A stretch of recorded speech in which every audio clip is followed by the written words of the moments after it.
So at this point in the play, Julius Caesar is dead, stabbed to death by the conspirators, one of them being Brutus, whom we're told he loved. The city has descended into absolute chaos.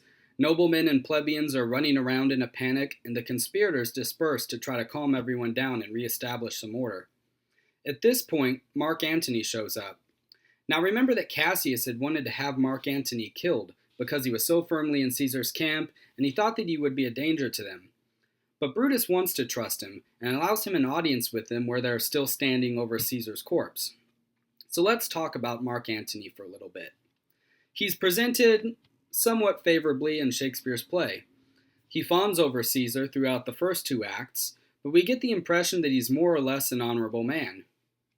The historical Mark Antony, however, the Antony we see in Plutarch and in contemporary writings, is somewhat less honorable. We get a sense from Shakespeare's play that he's a bit wild. Caesar makes a comment at one point to the effect that, "See, Antony stays up late all night reveling, but he can still get up in the morning to go about doing what needs done." At another point, Brutus says that he wouldn't really be missed if he killed himself because of his wildness, sports, and lots of company. So in other words, he loves to party. He likes to drink, be wild, get in fist fights, and sleep around. And these are only a few hints that Shakespeare makes in this play about Antony's wild side. But I want to read you a passage from a speech made by Cicero against Antony, where he's describing Antony's reckless way of living. Historically, Cicero delivered this speech just after the death of Caesar, when he sensed that Antony was making a bid for power. This speech is an invective, or what's known as a philippic, which is basically intended to completely trash someone's reputation and character, and to rebuke them for some fault in pretty nasty terms. Now, Cicero was well known in his time, and in ours, for being a famous orator or public speaker. He is still regarded as one of the best orators who ever lived, and this was definitely not the man that you wanted writing a speech against you. So here's one brief excerpt where basically Cicero is laying into Antony for not even showing up. He delivered this speech before the Senate, and I guess Antony wasn't there. He says, "Today, Antony does not appear in public. Why? He is throwing a birthday party in a suburban residence. I shall name no one. Consider that one day it is for some freeloader, a Phormio, or a Gnatho, or even a Ballio." These people were apparently freeloaders. "How outrageously repulsive he is. How unbearably shameless, worthless, lecherous. Can you, though you have a leading senator and exceptional fellow citizen as a close relative, never turn to him about the republic, but instead turn to those who have nothing of their own and suck you dry?" He starts talking directly to Antony as if he's there, you might have noticed, basically asking him, why do you hang around with these freeloaders, these awful people, instead of the respectable people that you're actually related to? Then he starts talking about Antony's frat boy, party hard lifestyle. He says, "But let me say no more about the activities of his more mature depravity. Let me speak, rather, about the most excessive example of his lack of respect.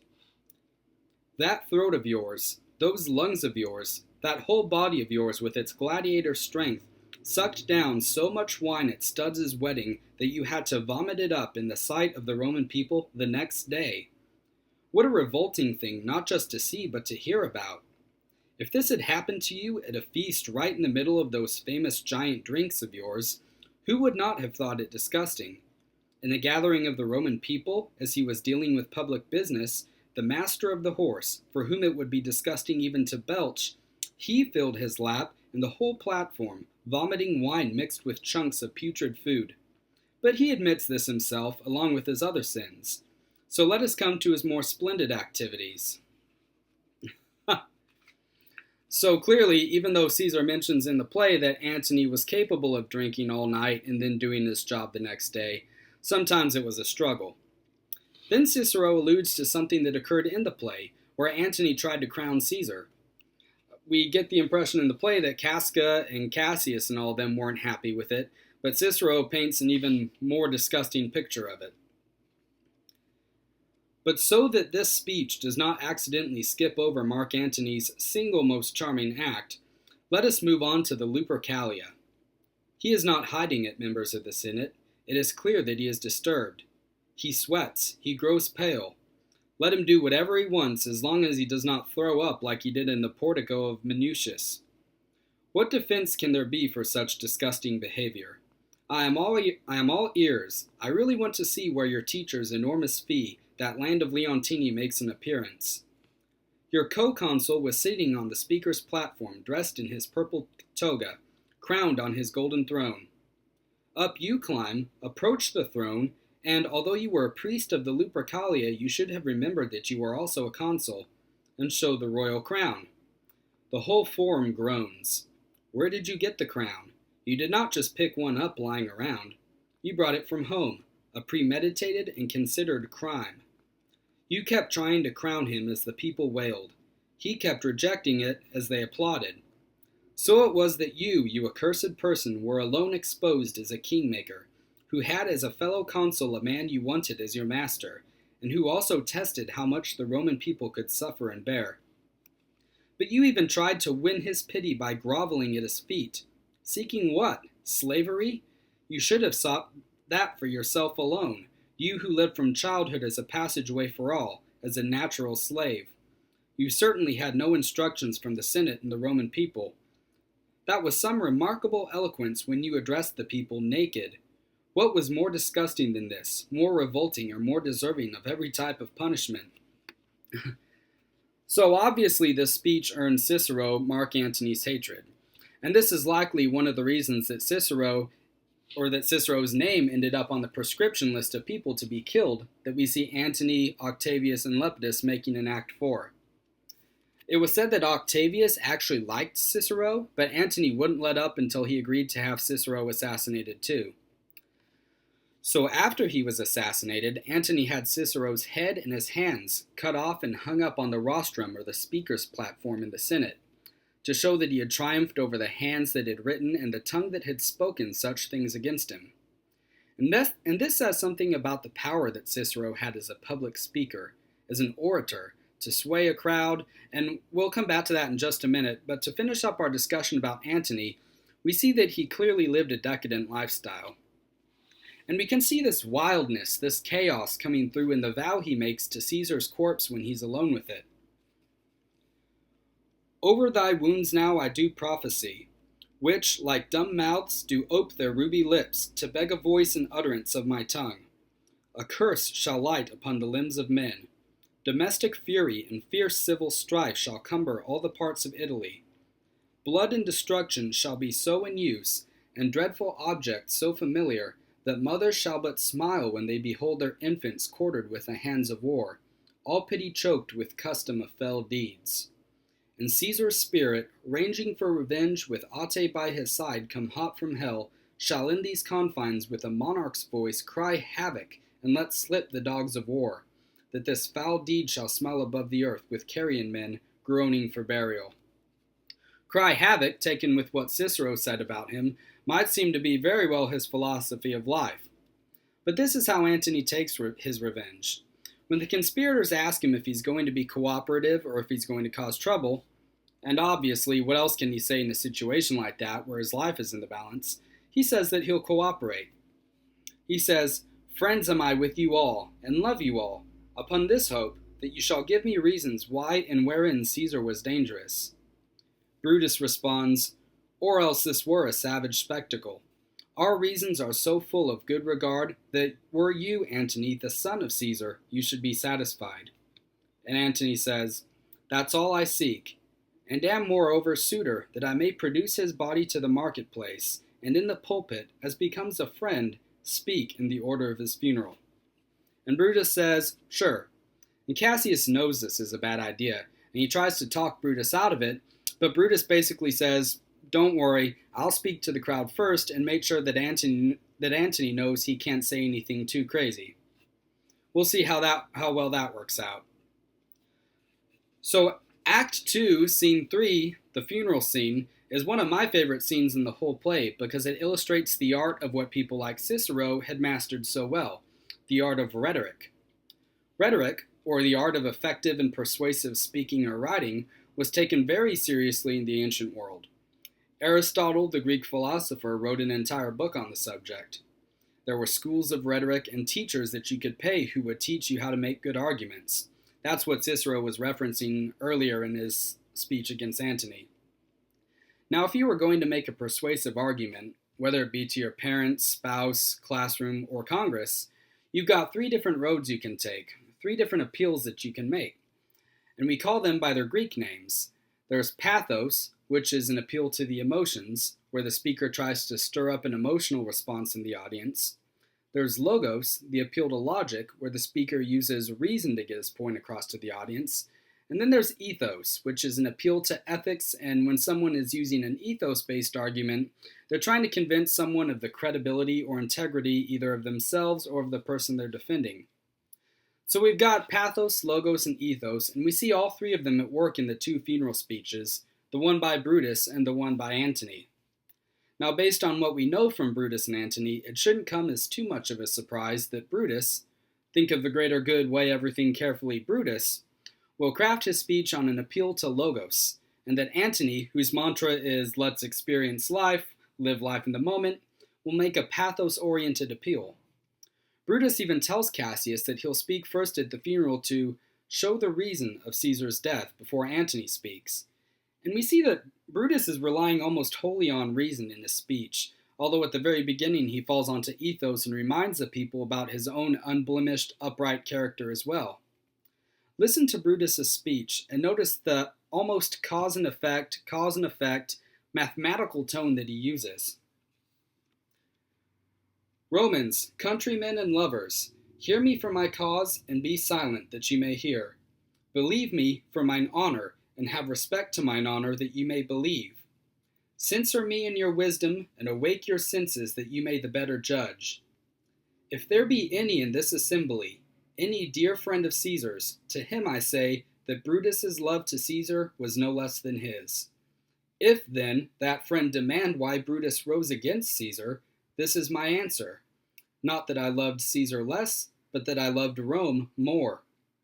Had you rather Caesar were living and die all slaves than that Caesar were dead to live all free men? As Caesar loved me, I weep for him. As he was fortunate, I rejoice at it. As he was valiant, I honor him. But as he was ambitious, I slew him. There is tears for his love, joy for his fortune, honor for his valor, and death for his ambition. Who is here so base that would be a bondman? If any, speak, for him have I offended. Who is here so rude that would not be a Roman?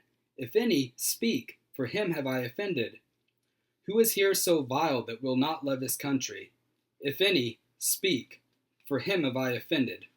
I pause for reply. Now these are Brutus's true motives for murdering Caesar, and they make sense to him, and he even has the audience convinced for a time too. But then he makes a huge blunder and leaves the floor to Mark Antony and actually leaves the forum where the funeral is taking place at. Mark Antony can now say whatever he wants unopposed. So he takes the stage and on the surface pretends to be going along with Brutus's wishes. He says to his audience, O masters, if I were disposed to stir your hearts and minds to mutiny and rage, I should do Brutus wrong and Cassius wrong, who, you all know, are honorable men. But then he proceeds to do just that. He starts out making an ethos-based argument, but this one is subversive. He effectively destroys Brutus's reputation as an honorable man by saying over and over again that he is an honorable man, but then bringing up things that seem to question that statement. He starts out by talking about the relationship that he had with Caesar. He says, He was my friend, faithful and just to me, but Brutus says he was ambitious, and Brutus is an honorable man. He hath brought many captives home to Rome, whose ransoms did the general coffers fill. Did this in Caesar seem ambitious? When that the poor have cried, Caesar hath wept. Ambition should be made of sterner stuff. Yet Brutus says he was ambitious, and Brutus is an honorable man. You all did see that on the Lupercal I thrice presented him a kingly crown, which he did thrice refuse. Was this ambition? Yet Brutus says he was ambitious, and, sure, he is an honorable man.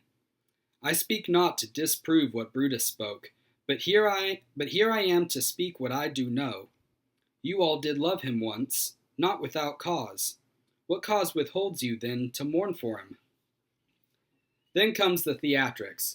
Antony tells the crowd that Caesar left a will, naming every Roman citizen as heir, leaving 75 drachmas, which was the form of currency back then. After that, everyone in the crowd is mourning Caesar, saying what a generous man he was, when just a while before they were agreeing with Brutus that he was a tyrant and deserved to be killed.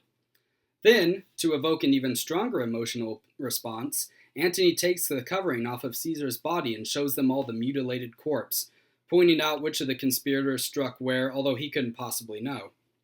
And after this master manipulation of the crowd, Antony finishes up with these lines. Good friends, sweet friends, let me not stir you up to such a sudden flood of mutiny. They that have done this deed are honorable. What private griefs they have, alas, I know not, that made them do it. They are wise and honorable, and will, no doubt, with reasons answer you. I come not, friends, to steal away your hearts. I am no orator, as Brutus is, but, as you know me all, a plain, blunt man that love my friend, and that they know full well that gave me public leave to speak of him.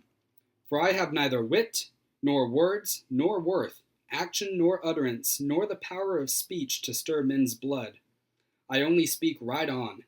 I tell you that which you yourselves do know, show you sweet Caesar's wounds, poor dumb mouths, and bid them speak for me. But were I Brutus, and Brutus Antony, there were an Antony would ruffle up your spirits, and put a tongue in every wound of Caesar, that should move the stones of Rome to rise in mutiny. So he says, I'm just a plain old guy. Brutus is the one who can manipulate people with his language, but not me. And of course this is all false. He's just proven himself to be the better orator.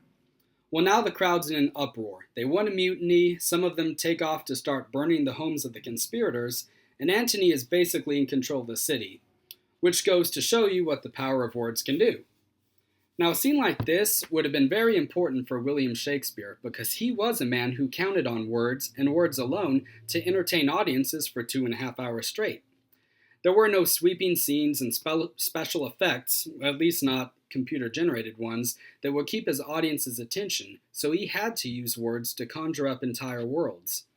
So I'm sure that he identified in some ways with people like Cicero and Mark Antony, and was interested in this art of persuasion.